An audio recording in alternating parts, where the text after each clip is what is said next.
What if I told you that a drone strike in the Middle East instantly dictates the cost of the wooden 2x4s sitting in a local lumber yard in Sydney, Australia? I mean, it sounds completely absurd when you put it like that. Right. But welcome to the deep dive.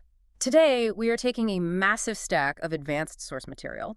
It's this highly detailed masterclass presentation analyzing the global construction and infrastructure outlook. And it is dense. We are talking hardcore economic modeling here. Oh, absolutely. But our mission is to extract the underlying mechanics of how the world actually gets built. We're doing a forensic examination of risk management, commercial strategy, and the geopolitical forces that are, frankly, stress testing our global supply chains to the breaking point.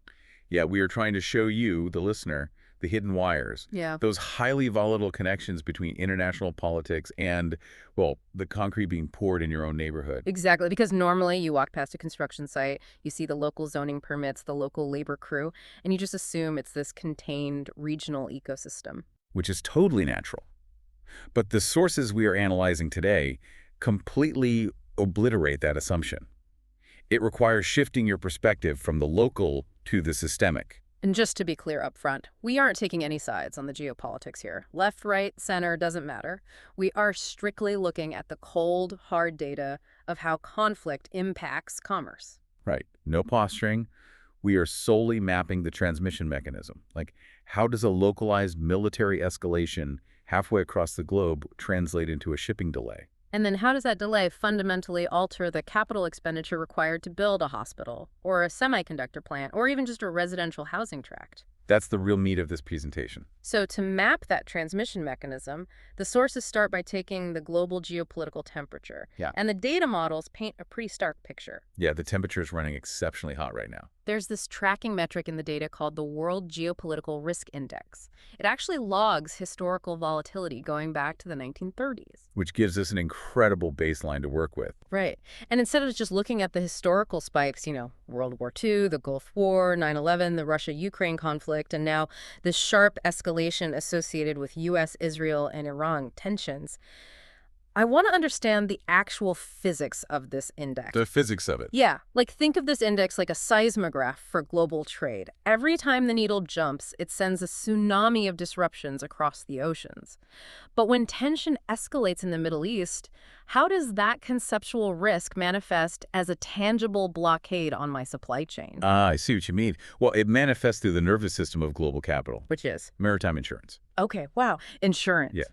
Because construction is a uniquely physical endeavor.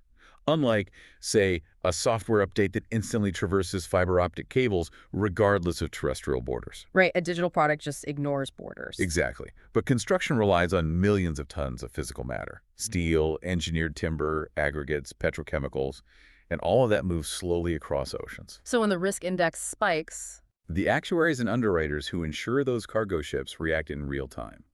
War risk premiums skyrocket literally overnight. So it's not just that a region becomes physically dangerous? No, it becomes financially toxic. Right. The insurance costs completely outstrip the profit margin of the cargo.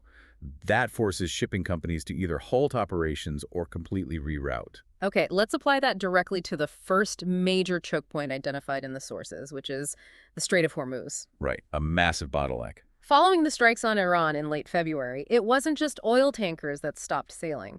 The data shows a complete paralysis across every category of commercial shipping. The drop-off is absolute. It's really jarring to look at the charts. We're talking about dry bulk carriers which haul mountains of raw grain or iron ore, general cargo, even roll-on, roll-off vessels. Which are essentially floating multi-story parking garages transporting heavy machinery and vehicles. Exactly. The data tracks their movement, and it doesn't show a gradual decline in traffic. It just hits a brick wall. And the commercial implications of that are profound. The presentation explicitly states that the Strait of Hormuz will take considerable time to reopen to normal traffic volumes. Because it's not like traffic just resumes the next day. Not at all. Yeah. You have to consider the physical inertia involved. When a maritime channel freezes, the cargo doesn't just vanish. You instantly create a compounding backlog. Ships are just forced to idle. Right, sitting there burning tens of thousands of dollars a day in charter fees. Or they execute emergency reroutes around the Cape of Good Hope in Africa. A detour that adds weeks to the journey and burns astronomical amounts of fuel. And crucially, it evaporates global shipping capacity. Wait, how does it evaporate capacity if the ships are still out there? Because if a container ship spends an extra month navigating around the African continent, that is an entire month where it is unavailable to load new cargo in Shanghai or Rotterdam. Oh, wow. I didn't even think about that. Yeah, the entire global system bottlenecks. The sources actually track this via a global supply chain stress index. Which we saw peak during the pandemic, right? The bottlenecks of 2022. Exactly. We had that peak, followed by a brief period of normalization. But now the data indicates the stress index is aggressively climbing back into red alert territory. The friction is completely systemic. So let's trace that macro level friction down to the actual building materials. How does a disrupted strait translate into the cost of building a house? The sources use a really clever tool for this, a production vulnerability heat map. Yes, I wanted to bring this up. It grades different materials based on their exposure to transport costs, energy inputs, and resins. And this completely upended my assumptions. How so? Well, if I'm forecasting the cost of a skyscraper, my instinct tells me the heavy industrial components like steel and concrete are the most vulnerable to supply chain chaos. Sure, that makes intuitive sense. Right. Yet the heat map ranks engineered timber as the single highest vulnerability. Why does wood carry more supply chain risk than steel? It all comes down to the volume to value ratio. Volume to value. Unpack that for me. Okay, let's look at engineered timber. Specifically materials like cross-laminated timber, which is increasingly utilized in sustainable, large-scale construction. Yeah, you see it everywhere in new eco-friendly builds. Exactly. But engineered timber is incredibly bulky. When you load it onto a Panamax cargo ship, you are essentially paying to transport a tremendous amount of empty space. Oh, because it's light but takes up a ton of room. Right. And because it's highly specialized, it's often manufactured in concentrated global hubs and then shipped internationally. So when a choke point freezes and shipping capacity evaporates, the cost of freight multiplies. Yes.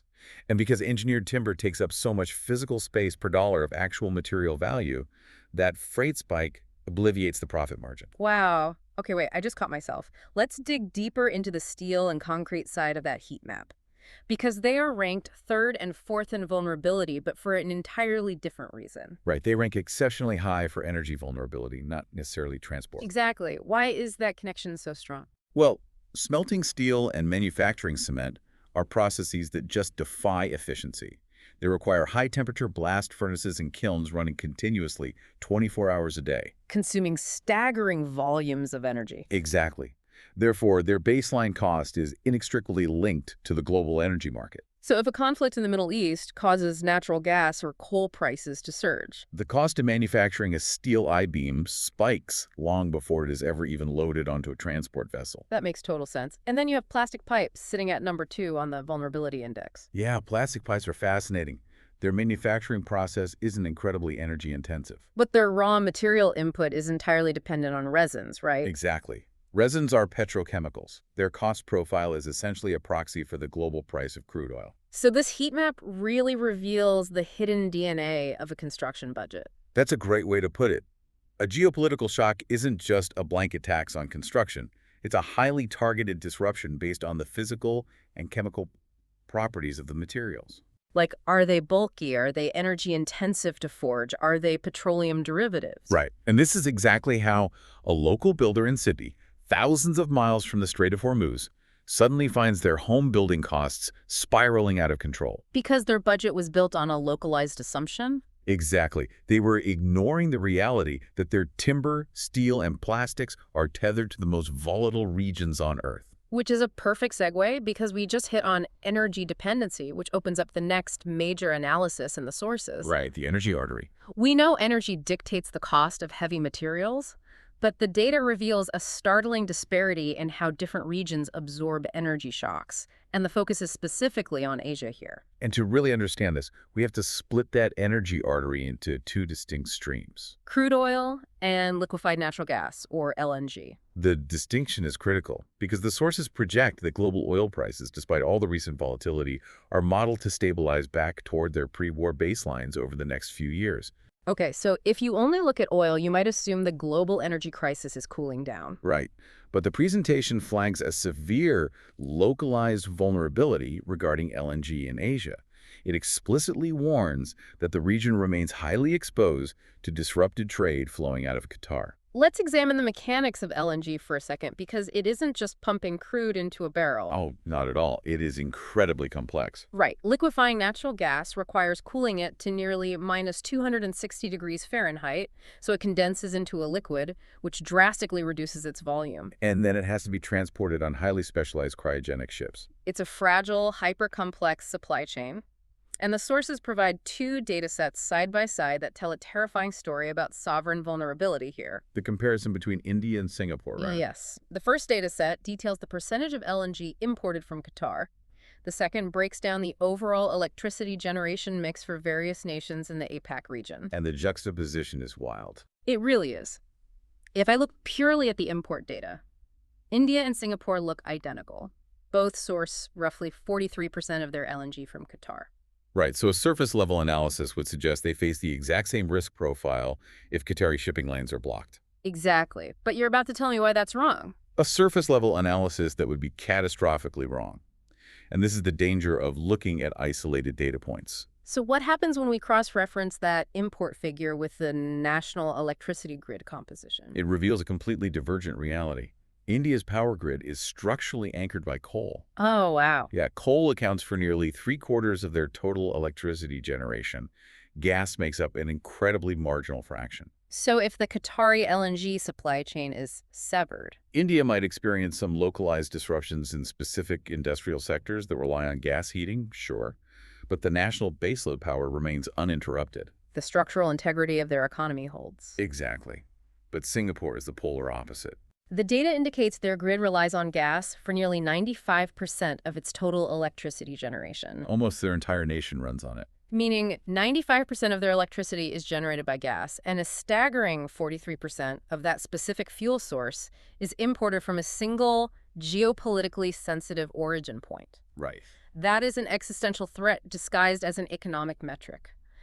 If that specific maritime route is disrupted, it isn't just a matter of elevated factory costs. No, the lights go out. The nation literally goes dark. It perfectly illustrates the concept of sovereign vulnerability during the global energy transition. And the sources bring up Taiwan as another fascinating case study here. Oh, right. Because they import nearly 30% of their LNG from Qatar, and their grid relies heavily on gas, too. But they maintain significant baseload buffers through a mix of coal and nuclear power. Which shows how the energy transition is a double-edged sword. Completely. Nations are attempting to transition away from high-emission fuels like coal toward cleaner alternatives like gas. Yeah. But in doing so, they are fundamentally rewriting their geopolitical risk profiles. So by cleaning their grid, Singapore inadvertently tied their national survival to the stability of the Middle East. Exactly. Now, translate that sovereign vulnerability back to the commercial construction sector. Okay, let's do that. If I'm tasked with building a highly advanced, multi-billion-dollar facility in one of these exposed regions, how does that grid fragility alter my blueprints? It forces you to internalize the macro risk into your micro budget. You can no longer rely on the assumption of a stable municipal power supply. Because the grid itself is a risk factor. Exactly. Building a critical facility in an exposed region mandates the construction of massive, redundant on-site power generation and thermal storage capabilities. You're suddenly purchasing industrial-scale backup generators. And securing local fuel reserves. And dedicating prime real estate to utility infrastructure. The capital expenditure of your project balloons simply to insulate your facility from a fragile national energy artery. Which introduces the collision of our two major megatrends in this deep dive. Right. This is where it gets really intense. We're looking at the push for green technology, wind, solar, utility-scale batteries. The energy transition. Exactly. But it's crashing headfirst into a wall of aggressive trade protectionism. The sovereign capacity megatrend. Yes. The sources detail a barrage of incoming tariffs. We are looking at a global 10% tariff baseline, 25% specific levies on steel and aluminum. And punitive tariffs specifically targeting China that reach as high as 84% in certain critical sectors. Okay, wait, let me play devil's advocate here for a second. Go for it. Aren't tariffs inherently designed to protect and stimulate domestic construction and manufacturing? In theory, yes. Right, so if a Western nation slaps an 84% tariff on Chinese steel or Chinese solar panels, shouldn't a local manufacturer or builder be thrilled? Why is the presentation framing this as a massive headwind for the infrastructure sector? Because the construction sector requires the materials today, and rebuilding a sovereign supply chain takes a decade. Ah, the timing doesn't line up. Exactly. The protectionist theory assumes that if you block cheap imports, domestic factories will immediately spring up to fill the void. But the data on China's current global manufacturing capacity demonstrates why that assumption is flawed. Deeply flawed. China does not merely have a competitive advantage. They possess a near-absolute monopoly on the fundamental building blocks of the green transition. The breakdown in the sources is staggering. It really is. They control overwhelming majorities, often 80 to 90% or more of the global capacity for battery cells, cathodes, anodes, separators, and hydrogen electrolyzers. And it is crucial to explain why they hold this monopoly. Right, how do we get here? Well, refining critical minerals like lithium or producing cobalt and nickel sulfates involves highly toxic, chemically intensive, and environmentally degrading processes. Decades ago, Western nations willingly outsourced that dirty, low-margin processing to China to clean up their own domestic environments. Precisely. We basically said, you deal with the pollution, we'll buy the finished product. And in doing so, they handed over the entire foundational supply chain. Wow. So now we face this massive megatrend clash. Right. The energy transition demands cheap, instantly available, high-volume green components to meet aggressive climate goals. Simultaneously, sovereign capacity is the political mandate to sever reliance on a strategic rival. And the infrastructure developer is the one caught in the crossfire. You face an agonizing commercial ultimatum. You either pay the 84% tariff, importing the Chinese components, and blowing your project budget to pieces. And passing that astronomical cost onto the taxpayer or the consumer. Or you attempt the impossible alternative. Right, which is waiting for domestic sovereign capacity to come online. But trying to replace the Chinese green tech supply chain with domestic manufacturing isn't just flipping a switch. No, it's like trying to perform a heart transplant on a marathon runner while they're currently running the race. That's a great analogy. You need the new organ to keep the body moving, but the very act of surgery forces you to stop. Right. Permitting a new lithium processing facility in a Western nation, navigating all the environmental regulations, and constructing the highly specialized chemical plants. It requires immense capital and years of lead time. And that assumes the country actually has the money to fund it in the first place. Which brings us to the focus on sovereign funding capacity. Because the reality is that not all governments are playing with the same hand of cards here. Not even close. High public debt acts as a severe constraint on this exact type of industrial ambition. Unpack that. Yep. How does government debt stop domestic manufacturing? Well, it all comes down to the bond markets and interest rates. When a nation carries a high gross public debt, the government must continually borrow money just to service the interest on that existing debt. And they do this by issuing treasury bonds. Right. And to attract investors to buy those bonds, especially when debt is high, they often have to offer higher yields. Higher interest rates. So how does that macro-level bond yield impact the local contractor trying to build a housing complex? It crowds them out of the capital markets. How so? Think about it from an investor's perspective.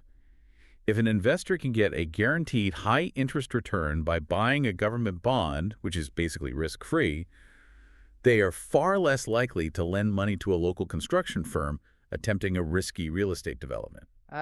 So the pool of available private capital just shrinks. Exactly. And the cost of borrowing for the private sector skyrockets. Furthermore, a government shackled by high debt simply lacks the fiscal firepower to subsidize the creation of these new multi-billion-dollar domestic supply chains. Right. They cannot offer the massive tax incentives or the direct capital injections required to entice a semiconductor manufacturer to build locally rather than in Asia. And adding even more pressure to that fiscal squeeze is the rising tide of defense spending. Oh, absolutely. This is a huge factor. As we established with the geopolitical risk index at the start, the world is becoming tangibly more volatile. which means military budgets are expanding. Exactly. So public capital that could theoretically be deployed to subsidize green energy infrastructure or domestic battery plants is instead being diverted to modernize military capabilities. The capital pool for infrastructure is shallowing from both ends. Which brings us to perhaps the most stubborn systemic bottleneck of all in this presentation.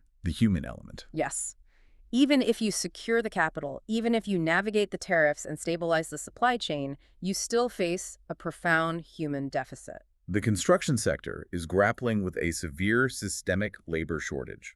Driven by entirely divergent demographic trends globally, the sources highlight a really stark divide here. You have nations that are well past their population peaks, dealing with rapidly aging workforces and shrinking labor pools. And then you have regions still experiencing rapid urbanization and massive population growth. Right. In the West, the construction industry is watching its most experienced tradespeople retire, with nowhere near enough new entrants to replace that highly specialized expertise. Which naturally begs the question that tech evangelists always ask. Right. Why not just automate it? Oh, the AI question. Exactly. If we have this massive AI revolution happening right now, why can't robotics and artificial intelligence solve the labor shortage on a construction site? It is a phenomenal question. But it exposes a profound misunderstanding of both AI and construction. Okay, tell me why.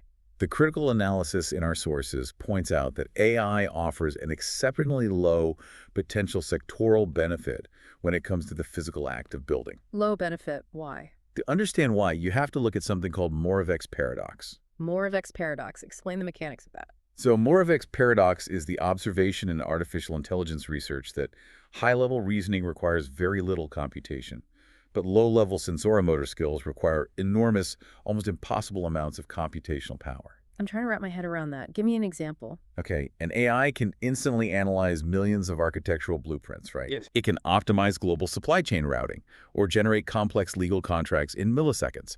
That is high-level reasoning. Right, which it does effortlessly. Exactly. But asking a robot to physically navigate a muddy, unpredictable job site, reach into a wall cavity, and correctly thread a copper pipe while dealing with slight variations in the wood framing. Oh. Yeah. That requires physical dexterity, spatial awareness, and immediate physical problem solving that robotics are nowhere near achieving. It's the difference between predicting the next word in a sequence of text and predicting the sheer strength of wet soil beneath the treads of a backhoe while it's raining. That is spot on. A construction site is a bespoke, chaotic physical environment. And you cannot easily automate chaos. Exactly. So the productivity deficit in construction remains a structural reality. It's essentially immune to the current iteration of the AI boom. However, while AI cannot easily build the infrastructure, AI is fundamentally dictating what infrastructure is being built. right, and where the global capital is flowing, that is the ultimate pivot in the source data here. Yes. Despite the tariffs, the supply chain stress, and the labor shortages, the global economic engine is still surging forward. But it's being driven by a completely different sector. Right. Looking at the GDP contribution forecast through 2030, the geographic disparity is absolute, Asia remains the undisputed engine of global growth. vastly outpacing North America and Europe. And that growth is not just driven by building traditional residential housing or basic civil engineering. No, the sources provide a single clarifying insight. Asia dominates the AI export market. Which ties everything together, because exporting AI is not a digital abstraction. It requires a brutally physical foundation. You cannot process large language models without hyperscale data centers. And you cannot build data centers without advanced semiconductor fabrication plants. Exactly. This digital megatrend is triggering an unprecedented construction boom, concentrated heavily in the APAC region. Let's examine the structural reality of a hyperscale data center for a second, because the numbers and the data are staggering. It fundamentally redefines what a building actually is. Right, because a traditional office building uses power primarily for lighting and basic climate control. But the energy breakdown for a data center is entirely different. The sources show that roughly 40% of the total power is consumed by the computing itself.